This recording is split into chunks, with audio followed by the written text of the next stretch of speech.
Bom dia.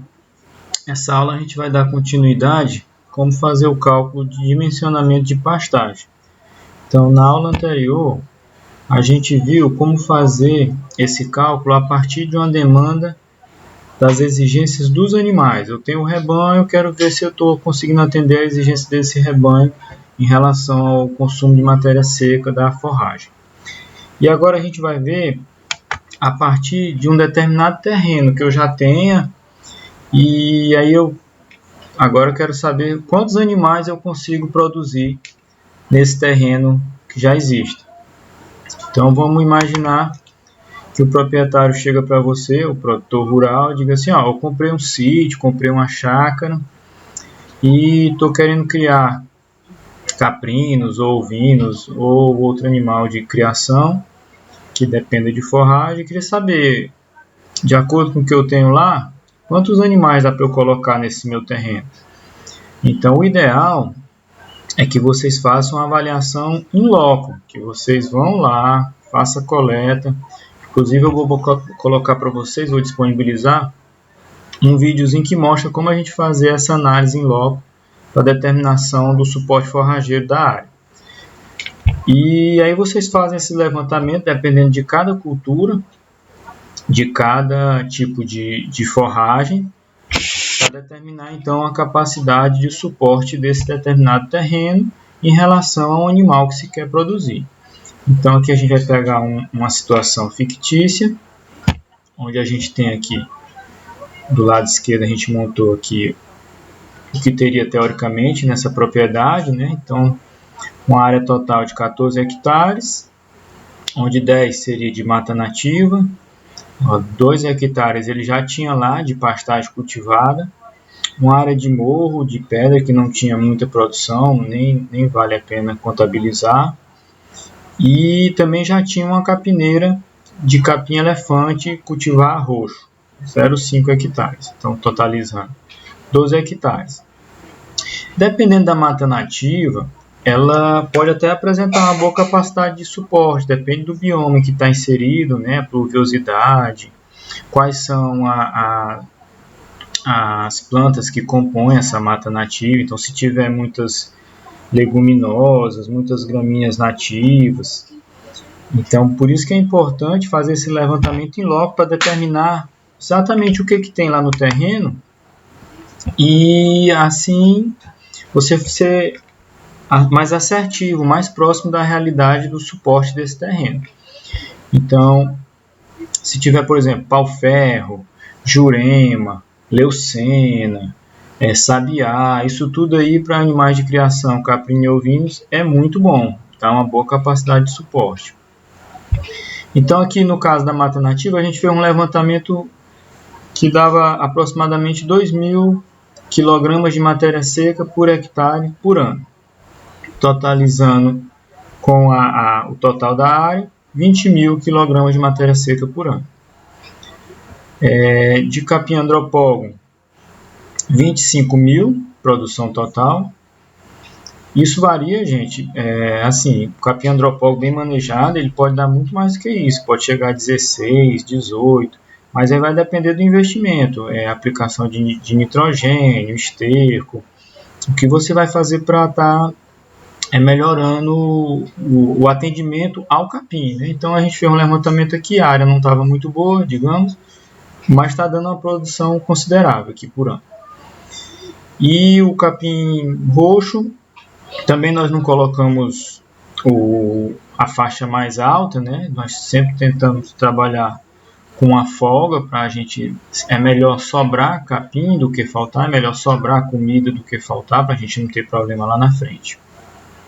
Então, totalizando aqui nessa área, a gente vai ter uma produção total de quilogramas de matéria seca de 64.000 quilos em 14 hectares. Sempre é bom a gente contabilizar as perdas, né? No caso da capineira, a gente não precisa ser tão rígido com essas perdas, porque o animal não entra, né? Mas aí, para a gente facilitar o cálculo, nós vamos fazer tudo uma coisa só para ficar mais fácil para vocês compreenderem. E a gente vê alguns trabalhos que são bem mais rígidos, né? Que fazem umas perdas de 50% até 60%, eu já vi. Mas se você manejar bem esse capim, principalmente se você fizer os piquetes, essas perdas não são tão grandes. Mas aí isso é assunto já para outra aula, de como fazer esse manejo da sua forrageira.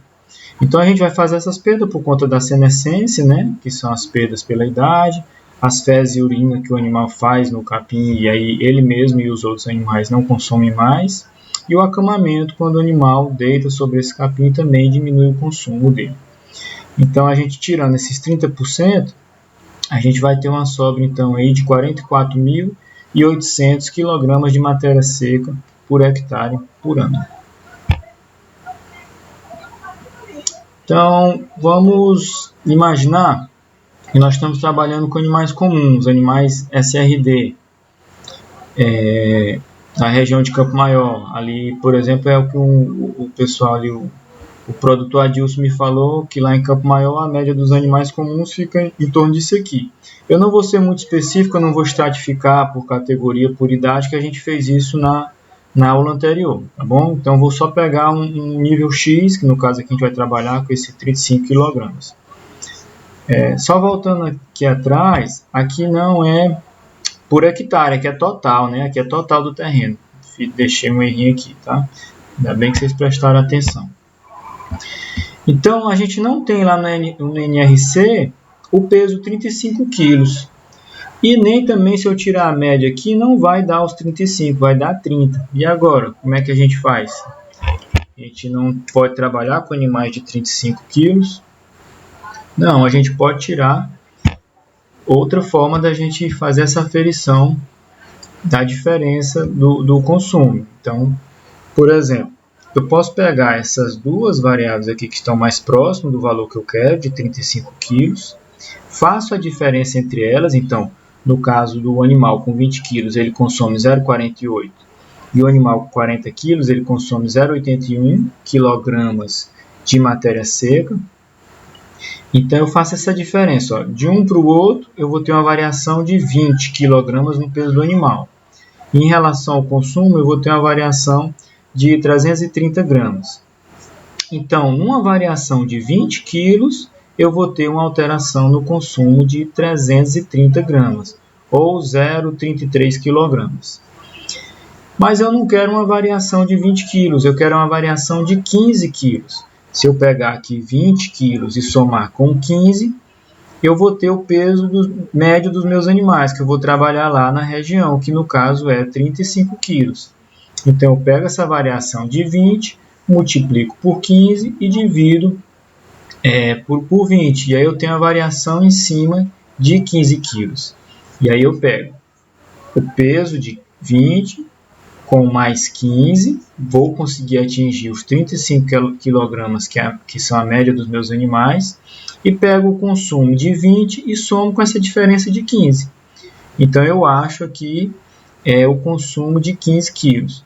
Eu posso fazer isso aqui, de vez de fazer para 15, eu posso fazer para 1. E aí eu posso achar qualquer peso médio, se eu descobrir quanto é a variação de 1 kg. E aí eu posso pegar valores, inclusive, quebrados. Lembrando que em regiões tropicais, a gente tem que fazer um acréscimo de 20%, 25% em cima desse consumo. Então, eu vou acrescentar aqui em cima do consumo do animal 180 gramas de matéria seca. Então, no total, esses meus animais vão consumir 910 gramas ou 0,91 kg de matéria seca por dia. Então, no ano, esses animais não vão consumir só no dia, né? A gente tem que dar alimentação para eles todos os dias. Não pode ser só quando o tratador quer, só quando o proprietário quer. Então, a gente tem que fazer isso aqui anualizado.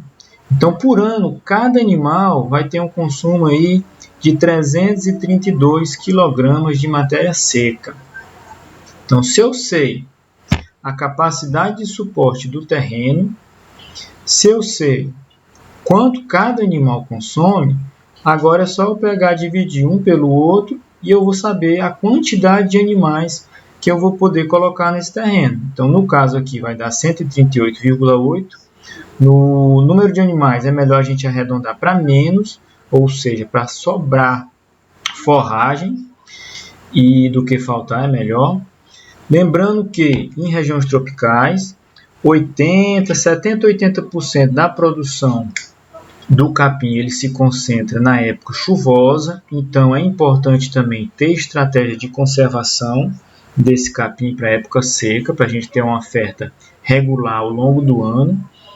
E quando a gente for fazer a densidade aqui, a gente descobre que a gente está com a taxa de lotação, uma densidade de produção na área, já que eram 14 hectares o tamanho do meu terreno, de 9,6 animais por hectare. Aí o proprietário vai chegar para você: rapaz, mas isso é muito pouco, eu quero botar 20 animais por hectare. Aí você tem que argumentar com ele: 20 animais vai faltar forragem, a não ser que você faça alguma outra estratégia, ou de melhorar a produtividade dessa forragem, ou de acrescentar uma nova área com a forrageira de alta produção, ou gastar com alimentação concentrada. E aí ele tem que optar, que aí você aumentando a alimentação concentrada, você diminui a pressão em cima do pasto.